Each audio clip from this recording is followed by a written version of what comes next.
Hello అండి. Daily serial updates కోసం మన ఛానల్‌ని సబ్స్క్రైబ్ చేసుకోండి. ఆనంది డబ్బులున్న సూట్ కేసు తీసుకొని ఆఫీస్‌కి వెళ్తుంది. ఇక అప్పుడే సడెన్‌గా మేము ఇన్‌కమ్ టాక్స్ డిపార్ట్‌మెంట్ నుండి వస్తున్నాము. మీ ఆఫీస్‌లో తనిఖీ చేయాలి అని చెప్పేసి ఆఫీస్ మొత్తం తనిఖీ చేస్తూ ఉంటారు. ఇక అప్పుడే ఆనంది దగ్గరున్న ₹1,00,00,000 సూట్ కేసు ఇన్‌కమ్ టాక్స్ ఆఫీసర్‌లకు కనబడుతుంది. వాళ్ళైతే ఏంటి బ్లాక్ మనీ, దీనికి డాక్యుమెంట్స్ ఉన్నాయా అని చెప్పేసి అడుగుతూ ఉంటే ఇక ఆనంది అయితే ఆశ్చర్యంగా చూస్తూ ఉంటుంది. అయితే ఈ న్యూస్ అంతా కూడా టీవీలో వస్తూ ఉంటుంది. Sunanda group of industries first time ₹1,00,00,000 black money ఆఫీస్లో దొరికింది ఇన్కమ్ ట్యాక్స్ ఆఫీసర్స్కి అని చెప్పేసి న్యూస్ రావడం చూసి ఇక సునంద అలానే హర్షవర్ధన్ ఇంట్లో అందరూ కూడా ఒక్కసారిగా షాక్ అయిపోతారు.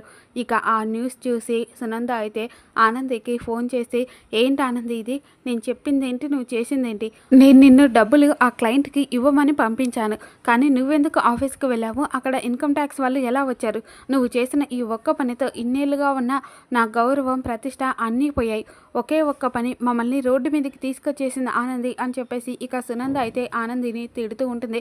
తర్వాత ఏమో ఇక ఆనంది కూడా అత్తయ్య గారు నేను చెప్పేది వినండి అని చెప్పేసి అంటూ ఉంటే ఇక సునంద పట్టించుకోకుండా ఫోన్ పెట్టేయడంతో ఇక ఆనంది అయితే ఇంటికి వస్తూ ఆదిత్యకి ఫోన్ చేస్తుంది. ఇక ఆదిత్య అయితే వద్దు ఆనంది, ఇంకా నువ్వేం చెప్పొద్దు అని చెప్పేసి అంటూ ఉంటే అది కాదండి, నేను వచ్చి అత్తయ్యతో మాట్లాడతాను అని చెప్పేసి ఆనంది అంటూ ఉంటే నువ్వు అమ్మతో మాట్లాడాల్సింది ఇంకేం లేదు ఆనంది, మొత్తం కొలాప్స్ అయిపోయింది, నువ్వు అసలు ఇప్పుడు ఇంటికే రావద్దు అని చెప్పేసి ఆదిత్య ఆనందితో అంటూ ఉంటాడు. ఈ వీడియో మీకు నచ్చితే లైక్ చేయండి. Thanks for watching.